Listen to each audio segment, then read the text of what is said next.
नमस्कार दोस्तों, स्वागत है आप सभी का हमारे चैनल में। तो चलिए सुनते हैं आज की कहानी।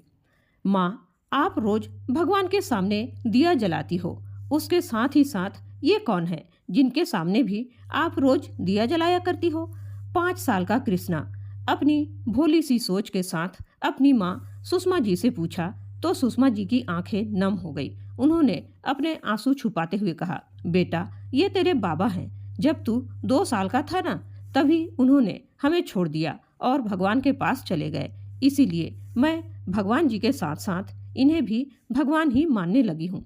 जब तक ये हमारे साथ थे ना, तब तक इन्होंने हमें किसी भी चीज की कमी नहीं होने दी।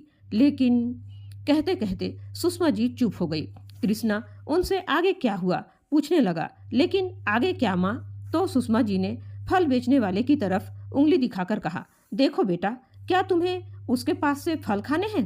कृष्णा था ही इतना छोटा मासूम सा बच्चा, वह फलों को देखकर उधर ही दौड़ पड़ा। उसने फल वाले को बुला लाया और अपनी माँ से फल खरीदने की जिद करने लगा और भूल गया कि माँ आगे क्या बताने वाली थी। बेचारी सुषमा जी उसे क्या बताती कि उसके ससुराल वालों ने उनके पति की मृत्यु होते ही उन्हें उनके मायके दोनों बच्चों बिहान और कृष्णा के साथ पहुंचा दिया और दोबारा अपने घर की दहलीज पर कदम भी नहीं रखने दिया।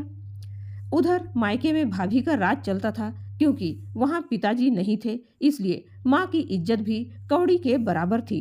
तो उन्हें भी चावल में पड़े कंकड़ की तरह बहुत जल्दी ही बाहर निकाल दिया गया। तब भी सुषमा जी ने हार नहीं मानी। उन्होंने अपने पास कुछ जमा रुपयों से एक पुरानी मशीन खरीदा और लोगों के कपड़े सिल सिल कर अपने बच्चों का पेट पाला। उन्हें पढ़ाया लिखाया और इतना काबिल बनाया कि उनके बच्चों को कोई मजदूर या भिखारी न कह सके। सुषमा जी अपने अतीत की यादों में खोई अपने आंसू बहा रही थी, क्योंकि उनके बड़े बेटे विहान ने उनकी एक छोटी सी गलती पर आज उन्हें दिल को चीर देने वाली बात कह दी थी। सुबह की हल्की धूप खिड़कियों से छनकर अंदर आ रही थी। घर में हमेशा की तरह शांति थी, पर आज उस शांति में एक अजीब सी बेचैनी घुली हुई थी। 70 वर्षीय सुषमा जी रसोई में अकेली बैठी थी। उनके हाथ कांप रहे थे, आंखों में धुंधलापन था और मन में अनजाना डर समाया हुआ था। घर बड़ा था, पर दिलों में जगह छोटी पड़ गई थी। आज सुबह सुबह उनका बड़ा बेटा विहान अनजाने गुस्से में फट पड़ा। कारण सिर्फ इतना था कि माँ ने दूध में चीनी कम डाल दी थी। विहान की आवाज अभी भी सुषमा जी के कानों में गूंज रही थी, माँ, तुम्हें कितनी बार कह चुका हूँ, आखिर कब तक परेशान करती रहोगी? सुषमा ने कांपती आवाज में कहा, बेटा, भूल गई थी, उम्र हो गई है।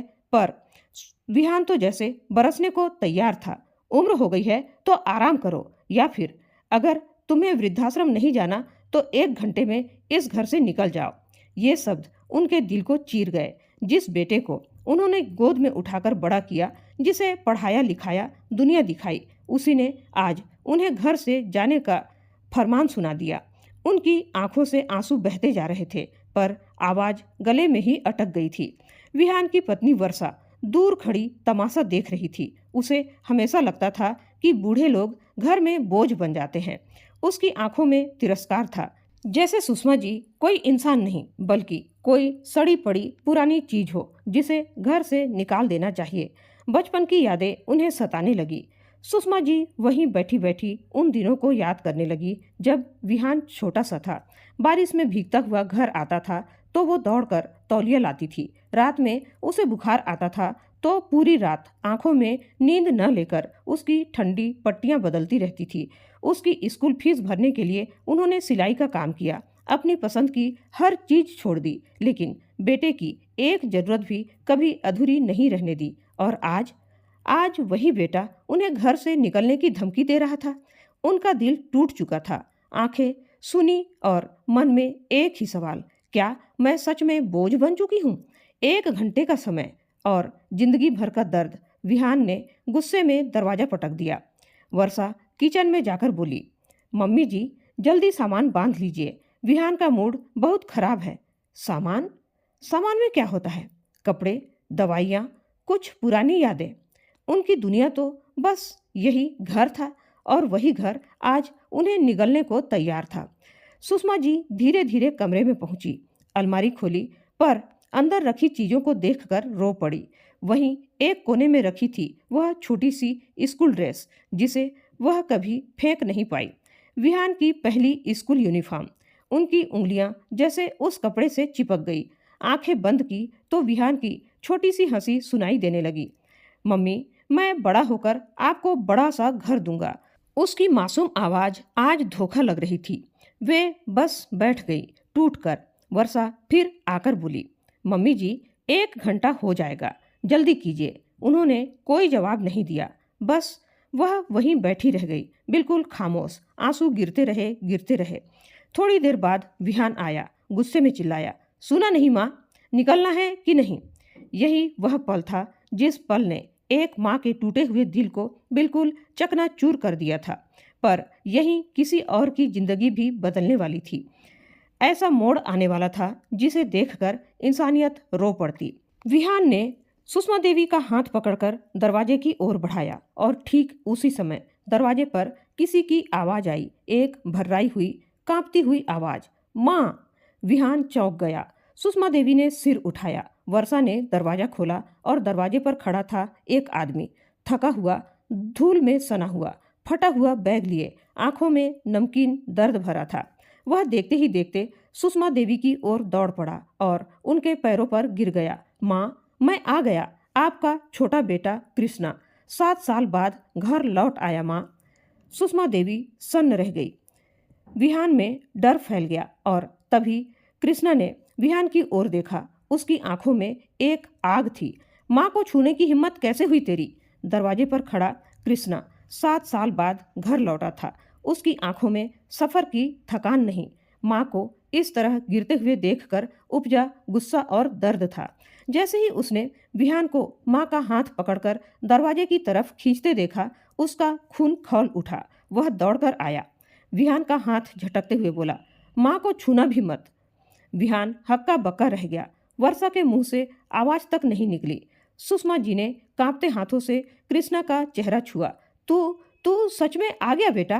कृष्णा की आंखें भर आई। वह घुटनों पर बैठ गया। माँ का हाथ पकड़कर बोला, माँ, मैं देर से आया, पर गलत समय पर नहीं आया। उसकी आवाज में वह दर्द था जो वर्षों की दूरी से भी कम नहीं हुआ था। विहान की बेचैनी, सच सामने आने का डर। विहान को समझ नहीं आ रहा था कि अचानक स्थिति कैसे उसके खिलाफ चली गई। उसकी आवाज लड़खड़ाने लगी, कृष्णा, तुम कैसे बात कर रहे हो? यह हमारा घर है। कृष्णा ने तपाक से जवाब दिया, हमारा? माँ ने अपनी जिंदगी की जमा पूंजी से बनवाया है ये घर। तूने क्या किया इस घर के लिए? विहान चिढ़ गया, मैं ही देख रहा हूँ इतने सालों से इन्हें।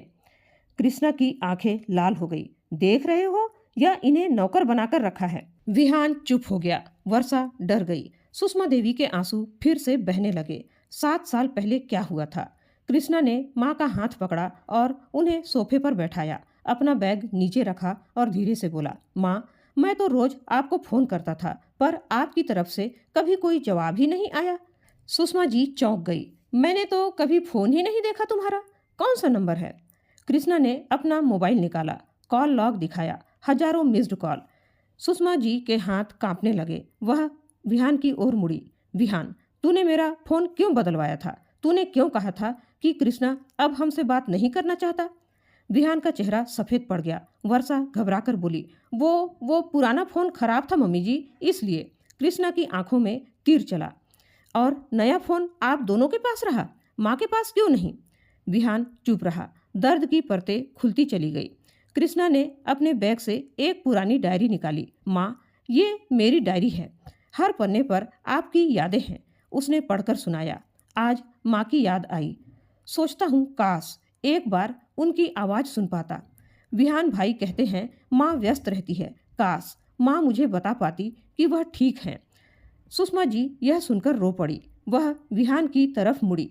तूने मुझसे इतने साल मेरा बेटा क्यों छीन लिया? विहान डबडबा गया। माँ, मैं तो बस आपको परेशान होने से बचा रहा था। कृष्णा गुस्से से उबल पड़ा। परेशान? तुमने माँ को मुझसे दूर रखा, उन्हें यह विश्वास दिलाया कि उनका बेटा उन्हें भूल गया, और फिर आज उन्हें घर से निकालने चल दिए। उसकी आवाज़ घर की दीवारों को चीर रही थी। कृष्णा का 7 साल का संघर्ष, सुषमा जी ने धीरे से पूछा, बेटा तू 7 साल तक कहाँ था? तू कभी घर क्यों नहीं आया? कृष्णा नीचे देखने लगा, आंखें नम हो गई। माँ, मैंने एमबीए के बाद जॉब छोड़ी क्योंकि आप बीमार थी। वापस आना चाहता था पर भाई ने ही कहा तू मत आ, माँ ठीक है और तुझे देखकर माँ इमोशनल होगी। सुषमा देवी का दिल फट गया। मैं तो रोज भगवान से कहती थी कि तू बस एक बार मेरे सामने आ जा। कृष्णा माँ के सीने पर सिर रखकर फूट फूट कर रो पड़ा। माँ, मैं सिर्फ इसलिए नहीं आया क्योंकि मुझे लगा आप मुझे नहीं चाहती। मानो कहानी का हर शब्द घर की दीवारों को रुला रहा था। फिर कृष्णा उठकर आरव के चेहरे के सामने आ गया। उसकी आवाज बहुत धीमी थी पर उसमें आंधी जैसी ताकत थी। तूने माँ को वृद्धाश्रम भेजने की हिम्मत कैसे की? विहान कांप गया। वर्षा पीछे हट गई। कृष्णा, हम सब घर संभाल नहीं पा रहे थे। घर नहीं संभाल पा रहे थे या इंसानियत मर चुकी थी? विहान की आंखें झुक गई। सच दिख चुका था। उसकी स्वार्थ भरी परतें उतर चुकी थी। माँ की आखिरी सीमा टूट चुकी थी। सुषमा जी धीरे से बोली, विहान, आज पहली बार मुझे समझ में आया कि मैं किस से क्या उम्मीद कर रही थी। वे खड़ी हुई, मुश्किल से कांपते कदमों से विहान की तरफ बढ़ी। विहान को लगा माँ उसे माफ कर देंगी, लेकिन उन्होंने उसका चेहरा देखा और कहा, जिस दिन तूने मेरी आंखों में इज्जत खोई उसी दिन तू मेरा बेटा होना बंद हो गया। यह वाक्य विहान के सीने में तीर की तरह लगा। वर्षा हिल भी नहीं पा रही थी। कृष्णा ने माँ का सामान पकड़ा और बोला, चलो माँ, आप कहीं नहीं जाएंगी, न ये घर छोड़ेंगी न मैं आपको छोड़ूंगा। सुषमा जी कांपते हुए बोली, पर बेटा मैं कहाँ जाऊं? कृष्णा ने उनका हाथ थाम लिया। माँ, जहाँ आपका बेटा हो वही आपका घर है। इस एक वाक्य ने सुषमा जी की टूटी हुई आत्मा को फिर से मजबूत कर दिया। कृष्णा ने सुषमा जी का हाथ पकड़ा जैसे कोई इंसान टूटे हुए मंदिर की दीवारों को सहारा देता है। विहान एक कोने में खड़ा था, चुप, डर और शर्म से भरा हुआ। वर्षा के चेहरे पर ऐसा भाव था जैसे उसके बनाए हुए दीवारें एक झटके में गिर गई हो। सुषमा जी ने कृष्णा का हाथ कसकर पकड़ा पर चलने के लिए उनके पैर जैसे आगे बढ़ ही नहीं रहे थे। 70 साल की जवानी बूढ़े कदमों में बंधी। घर में दीवारें बदल गई थी पर यादें नहीं। माँ की चुप्पी जमीन पर गिरने वाली बारिश की पहली बूंदों जैसी भारी थी। कृष्णा माँ को धीरे धीरे कमरे तक ले गया, कुर्सी पर बैठाया, एक गिलास पानी लाकर दिया पर माँ ने पानी नहीं लिया, बस खाली आंखों से दीवार को देखने लगी। कृष्णा ने कांपती आवाज में पूछा, माँ क्या हुआ, कुछ कहिए ना। सुषमा जी ने बहुत देर तक कुछ नहीं कहा। फिर एक टूटी हुई बहुत ही धीमी आवाज निकाली, मैंने कहाँ गलती की थी बेटा कि मेरा अपना ही घर मुझसे पराया हो गया। कृष्णा का दिल फट गया। उसने माँ का हाथ पकड़ लिया। माँ, गलती आपकी नहीं, समय की है और उस बेटे की है जिसने माँ की कीमत नहीं समझी। इतने में ही विहान भी कमरे के दरवाजे तक आ गया। उसकी आंखों में पछतावा था पर शब्द गले में अटके हुए थे। विहान बोला, पर माँ ने सिर झुका लिया। विहान धीमी आवाज में बोला, माँ, मुझे माफ कर दीजिए। पर सुषमा जी ने एक बार भी उसकी तरफ नहीं देखा। उन्होंने बस कृष्णा से पूछा, बेटा क्या मैं सच में बोझ हूँ? यह सवाल सुनकर विहान की टांगें कांप गई। किसी भी इंसान के लिए इससे बड़ा श्राप नहीं हो सकता कि उसकी माँ खुद से यह पूछे कि वह बोझ है या नहीं। कृष्णा ने माँ के हाथ अपने सिर पर रखे। अगर माँ बोझ होती है तो भगवान खुद माँ का रिश्ता नहीं बनाते। माँ की आंखों से 2 आंसू बह निकले, धीमे, खामोश पर दर्द से भरे हुए। इसी दौरान बाहर से एक आवाज आई। दरवाजे पर हल्की खटखट हुई। गली का दूध वाला था। उसने कहा, अम्मा जी, आज भी आप ही दूध लेंगी ना? आप ना हो तो इस घर में इंसानियत भी नहीं रहेगी। सुषमा जी चौंक उठी। कृष्णा ने देखा दूध वाला उनसे इस तरह बात कर रहा था जैसे वह घर की धड़कन हो। वह मुस्कुराने की कोशिश करती है। हाँ बेटा, ले आओ। दूध वाले ने विहान की तरफ देखा और बोला, भैया एक बात कहूँ, जिनकी साइकिल में हवा भरने के लिए आपकी माँ पैसे नहीं लेती थी, उन्हीं के लिए आप आज उन्हें घर से निकाल रहे थे। विहान का सिर शर्म से झुक गया। दूध वाला चला गया और घर के अंदर एक भारी खामोशी फैल गई। कृष्णा ने अचानक पूछा, माँ, क्या भाई आपको ठीक से खाना देता था? सुषमा जी चुप रहीं। वर्षा बोली, हम खाना तो देते थे पर। कृष्णा बोला, पर क्या? वर्षा की आवाज टूट गई। पर माँ जी अक्सर बस अपने कमरे में रहती थी, खाना ठंडा हो जाता था। सुषमा जी की आंखों में दर्द तैर गया। बेटा, जब दिल ठंडा पड़ जाए तो खाना गर्म हो या ठंडा फर्क नहीं पड़ता। ये शब्द किसी के सीने को चीर दे, इतना दर्द भरा था। विहान आखिर टूट गया। वह माँ के पैरों पर गिर पड़ा। माँ, मैं बहुत बुरा हूँ। ये घर चलाने में मैं इतना डूब गया कि आपको देखते हुए भी नहीं देख पाया। सुषमा जी ने पैर पीछे खींच लिए। विहान, सम्मान खो जाने के बाद माफी वाला रास्ता लंबा हो जाता है। कृष्णा ने विहान को उठाया पर उसे सख्त आवाज में कहा, रोने से इंसानियत वापस नहीं आ जाती भैया, बदलने से आती है।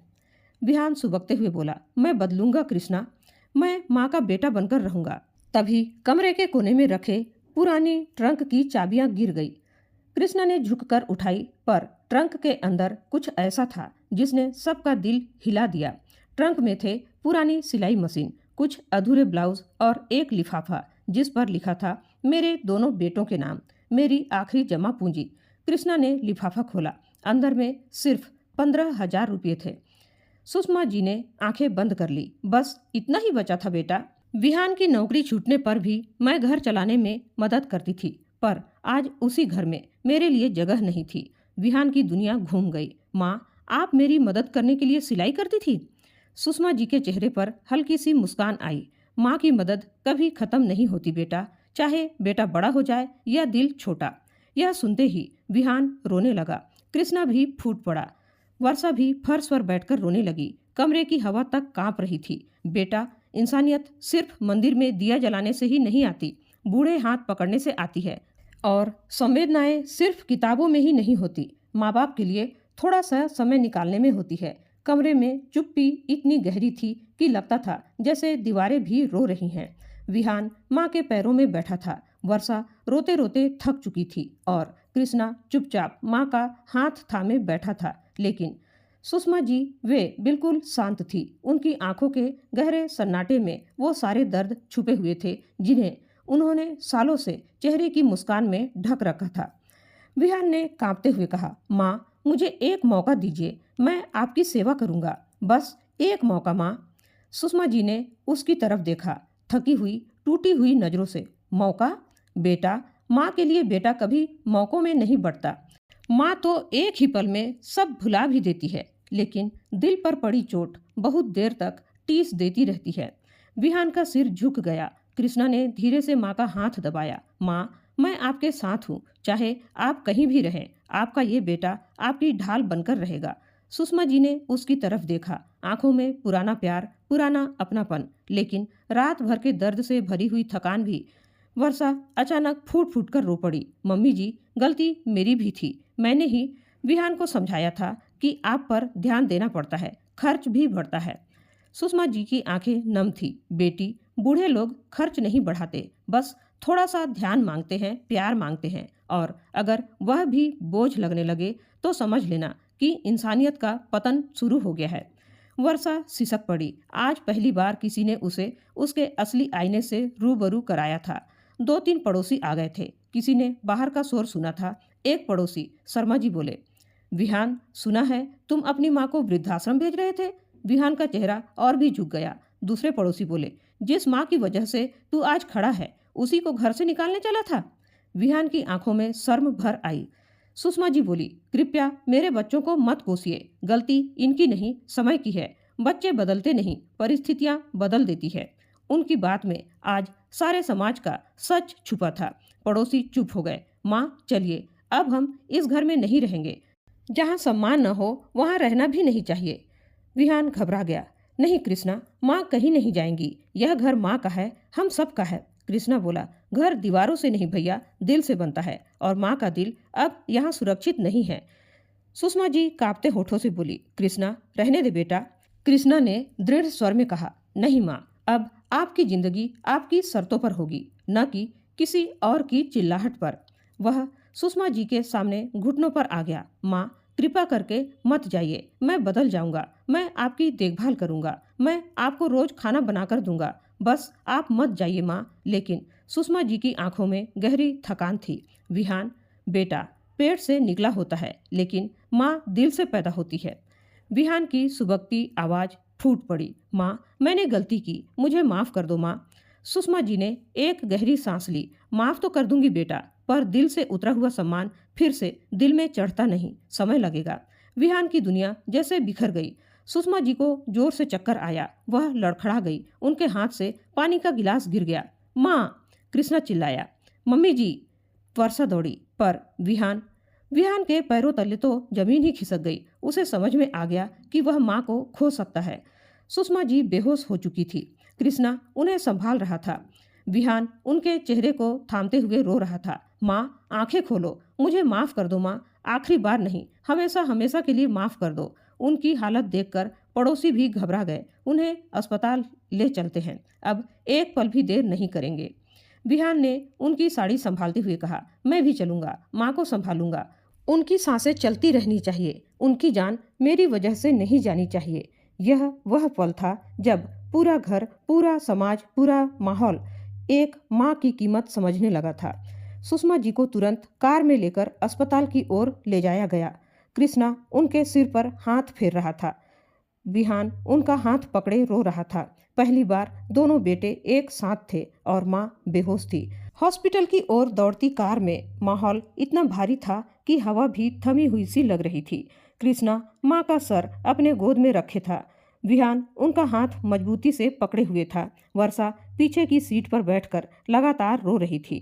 सुषमा जी की सांसें धीरे धीरे चल रही थी। उनका चेहरा पीला पड़ चुका था, पर उनकी बंद आंखों में जैसे कई सालों का दर्द जमा था। डॉक्टर्स ने सुषमा जी को स्ट्रेचर पर लिटाया और अंदर भागे। दरवाजा बंद हुआ। आईसीयू ओनली लाल अक्षरों में लिखा हुआ था। विहान फर्श पर ही बैठ गया। उसका चेहरा मिट्टी जैसा सफेद था। मैंने माँ को ही मार डाला। मेरे शब्दों ने माँ को मारा है, मेरे गुस्से ने, मेरे अहंकार ने। वह खुद को थप्पड़ मारने लगा। वर्षा ने उसे पकड़ लिया। विहान, ऐसा मत करो। लेकिन विहान चीखा, जब माँ को रोक नहीं पाई उस दिन, तब तो कुछ नहीं कहा तुमने, आज रो क्यों रही हो? वर्षा टूट गई। उसने पहली बार स्वीकार किया, हाँ विहान, गलती मेरी भी थी। मैंने भी माँ को बोझ समझा। मैंने भी इंसानियत खो दी थी। अगर आज माँ को कुछ हुआ तो हम दोनों कभी खुद को माफ नहीं कर पाएंगे। कृष्णा खामोश था। उसके आंसू गिर रहे थे, बस एक बार, और फिर वह एक चट्टान सा खड़ा हो गया। विहान और कृष्णा दोनों उनकी ओर भागे। डॉक्टर साहब, माँ ठीक है ना? डॉक्टर ने लंबी सांस ली। मरीज की हालत गंभीर थी, शायद कई महीनों से तनाव में थी, लेकिन अब खतरे से बाहर है। सब ने राहत की सांस ली। विहान वही जमीन पर गिर पड़ा, रोता हुआ। भगवान का शुक्र है, माँ बच गई। कुछ घंटों बाद डॉक्टर ने कहा, वे अब होश में हैं, आप मिल सकते हैं। विहान सबसे आगे दौड़ा, पर जैसे ही वह दरवाजे तक पहुंचा, रुक गया। उसके कदम कांप रहे थे। क्या माँ मुझे देखना चाहेंगी? कृष्णा बोला, माँ का दिल पत्थर से नहीं बना। पहले तुमने उन्हें तोड़ा, अब तुम ही उन्हें जोड़ोगे। दोनों कमरे में दाखिल हुए।